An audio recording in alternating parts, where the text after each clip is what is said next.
Hello and welcome to another edition of Hindsight Breaking News, where hindsight is always 2020. Don't forget to hit the like and subscribe button so you won't miss a news update or one of our classic YouTube shorts. U.S. Attorney General Pam Bondi was in the news after firing 6 Minneapolis federal prosecutors on the spot. The prosecutors reportedly quit, then told her they wanted to use their accrued vacation time to transition from their position. Bondi immediately laughed and terminated their employment. Hearing the news, President Trump only seemed concerned when he asked if Pam Bondi was in the list of people she fired. Meanwhile, the Supreme Court has handed the Trump administration and the American people another win in securing free and fair elections. They ruled that ballots can only be counted up to 2 weeks after the end of an election. Democrats are furious at the ruling. One spokesman said, "If we can't steal elections by finding illegal votes after we know Republican candidates' numbers, we don't stand a chance." Today's big story: Minnesota Governor Tim Walz under intense scrutiny, criticism, and federal investigation for his role in the billions in taxpayer money stolen and funneled to terror groups in Somalia.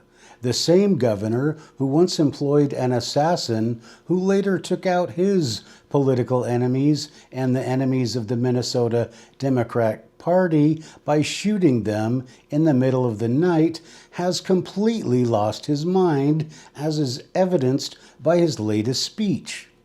Walz is openly calling federal law enforcement officers kidnappers, hunters, saying they're committing organized brutality. Then he went further. He told people to track ICE in their neighborhoods, film them, build databases on them, and gather evidence for future prosecution. Walz went on to say further, he is in direct communication with the captain of Three Eye Atlas. He's really a female Chinese communist spy.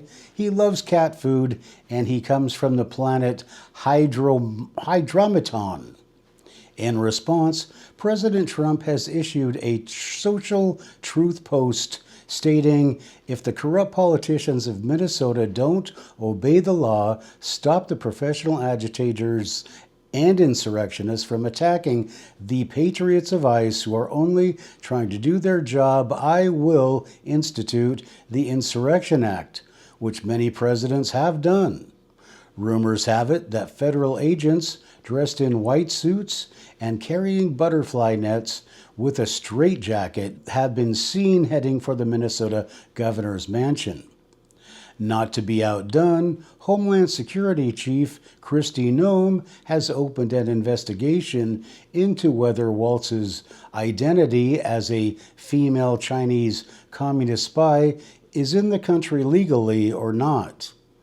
Not to be further outdone by all the headlines in Minneapolis, U.S. Attorney General Pam Bondi's office released a statement saying the Attorney General is doing nothing, absolutely nothing, about anything. There's been another shooting in Minneapolis involving federal immigration enforcement agents. In the latest incident, a Venezuelan illegal immigrant attacked ICE agents with a shovel before the agent fired and hit him in the leg. The ICE agent said, "When he attacked me with the shovel, I shot him in the leg. I guess it would have been funnier if I shot him in the shovel." The illegal immigrant, meanwhile, commented, "I have nothing to complain about. I have free medical care and I can still use my shovel to beat people." Okay, that's your news in hindsight for January 14th, 2020. Remember, hindsight is always 2020. I'm Fred Flintstone. Please like and subscribe. News uploads every Tuesday and Thursday, and YouTube shorts whenever I see breaking news. Until next time, pick your news carefully.